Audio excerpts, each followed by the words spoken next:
Hey everyone, Adam here. Really excited to talk with you today about recurring revenue. Now, this is something that can change your life. I'm not even joking.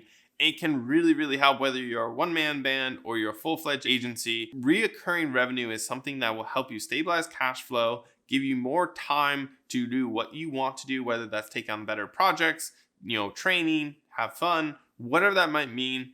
This is something that can really turn things around if you're struggling with that choppy cash flow. Now, let me paint a picture. Maybe it's something that resonates with you.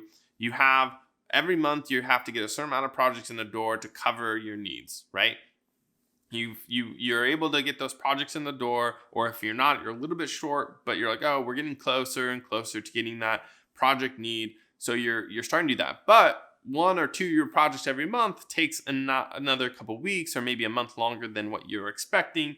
So when you're supposed to get that final payment, let's say in 1 month, it actually came in the next month and you're missing that much money. Therefore, you're having poor cash flow, right? You're not having enough money every month to cover what you're supposed to have, so that you're getting closer and closer to, let's say, running out of money every month, right? If you have a lot of money in the bank, this might not be a big of an issue, but it will become an issue if you're not making enough money, right? You need to think about ways to stabilize your cash flow. And the nature of the game in an agency world with large projects or even small projects is you're not always going to be able to plan all the variables, and you're not going to be able to predict that income. You can plan for it, but there's no guarantee that final project day is going to actually be that final project day. Now, you can get really close. And as an organization, that's your goal, is you want to narrow down those dates every single time to get as close as possible to deliver what you can, but it doesn't mean your client's going to pay on time either. So you're going to have many variables that are really going to be hitting your cash flow.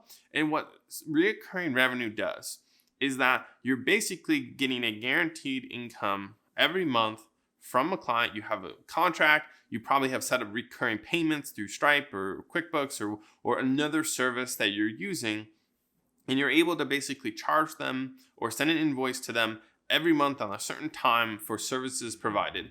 Now, examples of recurring revenue could be simple as hosting, maintenance, support packages. It could be external services that are complementary to websites like marketing, SEO, paid per click. There's a lot of things that could be set up as recurring so that you're able to really start developing predictable models that no matter what happens, you're providing this service and you're going to be paid this amount of money on this time. And usually this is something that is going to help change your cash flow needs so that you're able to, hopefully over the course of months, if not years, you're able to start having enough recurring revenue come in the door that covers your operational needs, your cash flow needs, so that every month you have enough money that will be able to go out the door so you can pay people on time, you pay your tools, your subscriptions, all of that, so you don't have any disruptions and no distractions, because that can be a huge distraction. And you're able to really build out what you want to do as an organization because you can build it off that recurring revenue. And that's why recurring revenue is so powerful, is you're able to build off of that without having to fight every month, just get back to break even, right? Or get back to cash flow. Every month you're fighting for this, every month you're fighting for that. And you can still have those projects, but you need to have something underneath it to help build off of so you can take those projects to the next level. You can go for bigger projects that take more time that you previously weren't able to go for because you needed that money, right? You needed that cash. You couldn't spend 3 months prepping for a project because you didn't have that cash, right, in the bank to pay people those 3 months. And if you're starting out and you're going, being able to upsell people, and this is something that I don't really like. I don't really like upselling them at the end. I like upselling people in the beginning of setting expectations and reminding them at the end of what you said previously. But you can easily build a nice windfall of $200 to $300, $400 a month from every client that you've worked with in the past, because you can basically be like, oh, do you need help with hosting? Do you need help with email services? Do you need help with marketing? Do you need help with management or support of your website? Those things you can set up in a recurring way. They're a smaller amount of money. Companies will put them on their credit card. They will pay them every month and they will be happy that you're providing a good service. It also keeps you in touch with those clients so that if they do have a bigger project or they have a bigger issue that's outside the scope, of those recurring services, you can charge them for another project, or you can work with them to help meet their needs, and you're creating a better overall value. One of the biggest things that I really want to talk about is you need to have the contracts be at least 6 months, because 3 months is a little bit too short for people to provide value in many ways. So this might change. If you're just doing a 3-month care package for a website, it might be okay. My recommendation is do minimum 6, hopefully 12. The reason why is you have to continually fight for that 3-month contract every 3 months, versus having a discussion and doing 6 months. You only have to do that twice a year versus quarterly, right? That takes a lot less time and energy, and it makes that profit margin go up because you're able to have that predictable revenue for longer, and you're able to just spend less time, let's say, doing the administrative side of things around that. Now, when this comes down to it, you need to make sure that you're looking at your model and your services, and you want to see what you could put into a recurring revenue model, right? Things that I've just described are very easily put into a recurring revenue, where the client's like, hey, I'll sign up for 12 months of care plan, a support service for $100 a month, and they don't have to pay it all up front, but they pay every month. On the first of the month, it will automatically charge their credit card, their company card, and they'll be happy that you do it. You can maybe send them a little note at the end of every month with a little bit of a report of what you've done, so they continually have a feedback loop for you. Those are very successful things. They don't take a ton of time to set up, and you're able to really start building and seeing that grow. And the great thing about your model is you continually have people and potential to build recurring clients off of your project-based clients. Every project's going to need ongoing services in some way. You just need to find the right fit so that you can offer that right value to your client. So you're bringing in 4 projects a month, you're working on them. Hopefully you have 4 new recurring clients every month who are working with you on, the maintenance or on marketing or something like that. And if you keep adding that, let's say you have 4 new clients a month, and let's say just one of them, right? Just one of them every month signs up for a recurring, subscription to some service that you're offering.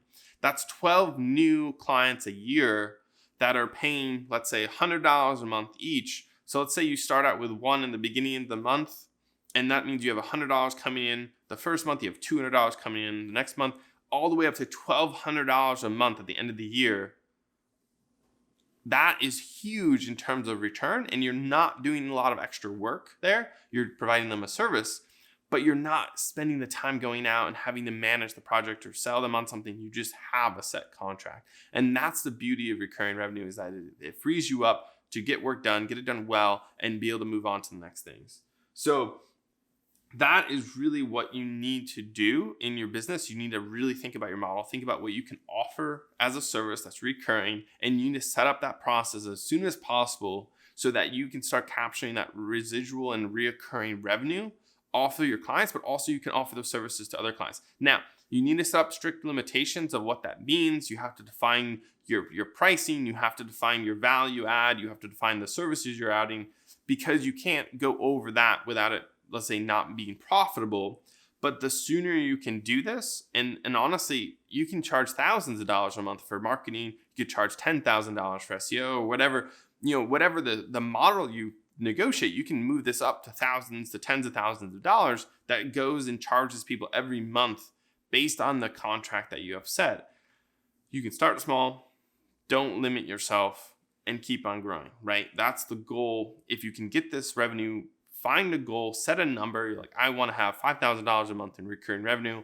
Figure out what's going to take to get there, what you're going to have to sell, and if it's manageable for you to do that yourself. If it's not, figure out your pricing, figure out what services you can do, figure out your systems and efficiencies so you can get it there, so that you can keep doing that and maybe other project work at the same time and keep building your business and growing it accordingly. So that's what I have to say about recurring revenue. It's super, super important if you want to build that stabilized cash flow and really help expand and grow your business to that next level.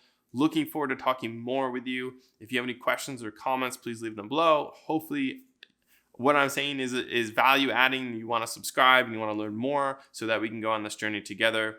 And don't forget to grow as you go. Thanks, everyone.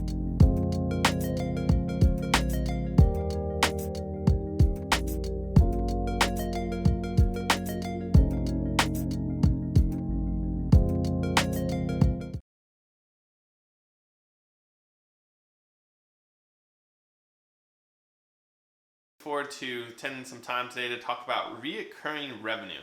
Now, this is something that a lot of people like Desmond don't fully understand. Oh my right gosh, now. what?